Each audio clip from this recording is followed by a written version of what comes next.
Hello everyone. In this video, we will learn how to view details of a file or folder in Google Drive. So the view details of Google Drive, it lets you see the details about the file or a folder. So this is how we are going to implement this video. Now let's get started.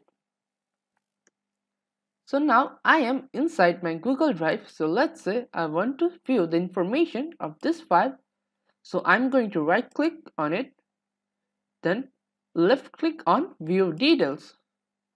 So I can view the details of this file. It is not shared. The type is Google Docs.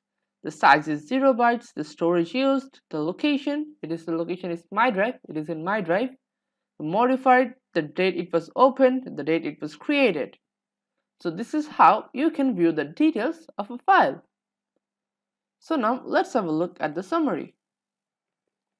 So in this video, we have learned how to view the details of a file or folder in Google Drive. Thank you for watching.